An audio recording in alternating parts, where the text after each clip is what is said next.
All right, Cool. Mike Diamond, aka Blood Diamond. What's going on, man? Not much, man. Just chilling. What's good? Same old shit, different smell, right? Now, now, hey, you're stepping in, man. Late notice, short notice, whatever you want to call it. How long have you known about the fight, though?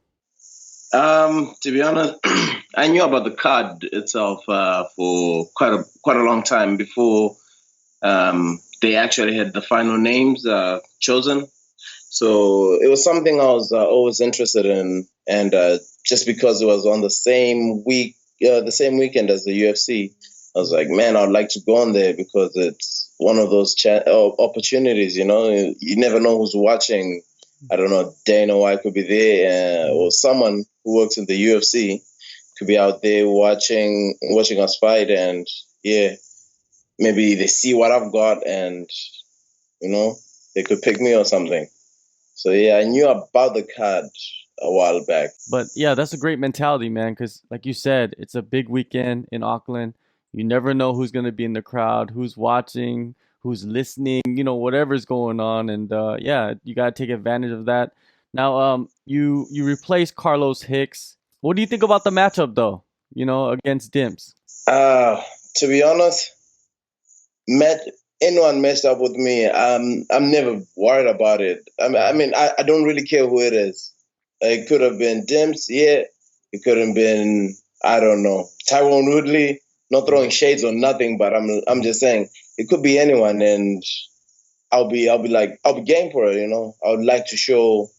Or for me, I like to entertain. So I like to show the world what I've got, my abilities. I want to leave a legacy of my own. Uh, I, so what I'm trying to build is something for me. I can always look back, so it doesn't really bother me who it is. Yeah, the matchup in my head is just me doing my thing, me enjoying myself, me having fun, and yeah, entertaining the crowd. Where does the confidence come from? um, from I guess getting to know myself. You know, uh, believe it or not, I never was the most confident person. Um, if you were to ask a lot of people who grew up with me, I was just that quiet person. I did not want to talk to anyone, just kept to myself. But ever since I started kickboxing, I've just started feeling a bit different. A lot of life changes, a lot of things, me evolving as a person. Um, so after that, like after my first fight, I'm like, yeah, I'm not dead. I'm still here. So, yeah, well, I can push anything to whatever limit I give myself. So what do I do next? I don't give myself a limit. I just keep going, keep pushing, and keep believing in myself. I always have to believe in myself and be the best me I can be. Okay. I'm not trying to be the next anything, not trying to be the next style bender, not trying to be the next superstar. I'm trying to be the best me I can be. So, yeah, I guess it's just one of those things, just focusing on myself. That's what gave me the confidence. You're well known around Australia, New Zealand, even in China for kickboxing. You won the King of the Ring championship title. Yeah. Talk about City Kickboxing because they're known for the kickboxing, also known for MMA, of course. But stepping into that gym for the first time, when was that? Oh, it was probably like 10 years ago. Like I told you, I had no confidence. So I came in head down, speaking low. Probably that's why a lot of people know me as Blood Diamond, because it was just a name I was given by one of the coaches. They're like, oh, yeah, Blood Diamond. Where it came from, I do not know. How it started, I don't know. But if it was like one of those joking nicknames, I guess it turned out to be, it evolved to be something you get to respect. So you hear the name Blood Diamond, just like, oh, okay. But yeah, just coming through first time, no confidence, and them welcoming me into the gym, like making them part of their family. Uh, yeah, help it was one of the main those things that helped me with my confidence, and I feel like I I owe that gym a lot. I would not be the person I am today without that gym, and I'm always thankful. And I would do anything I can, just to help and do anything for that gym. Yeah, I'm very loyal to the gym, and I got to meet a lot of people. You know, um, get to meet a lot of people, top class fighters. I get to do something I've always dreamed of doing, and that's traveling the world. Like I said, I've been to China, I've been to the States, and yeah, I've been to Europe, and yeah, it's just been mind blowing experience. You've been, you said you stepped in around 10 years ago, grinding through, building yourself into the fighter you are today. You're traveling the world. You probably never expected any of this to happen, right? It's just happening and you're just going with it, right? You're just letting it take you where it takes you. Dude, yeah, it's just one of those things, man. I mean, I was born in Zimbabwe, and yeah, represent, Mhm. Um, and one day my family just wanted a good life, and I come to New Zealand. Things were tough. Um, One of the main reasons I started this kickboxing thing was to learn how to defend myself. I think a lot of fighters can relate to this, being bullied and all. So I'm like, I need to learn how to protect myself, and also get fit, because if like back in the days before I started, I was like a big boy around 110, 100 plus kgs, and yeah, I needed to make a change in my life. So I did that, and every basically every day I look back, I'm like, damn, look where I came from, look where I started. I started off as this gumpy kid who couldn't throw a punch and a kick to I don't know, work experience, like gum. I feel like I'm still gumpy, but it's part of my style now. So yeah, It's like a deadly, just deadly copy, I guess, you know? it is.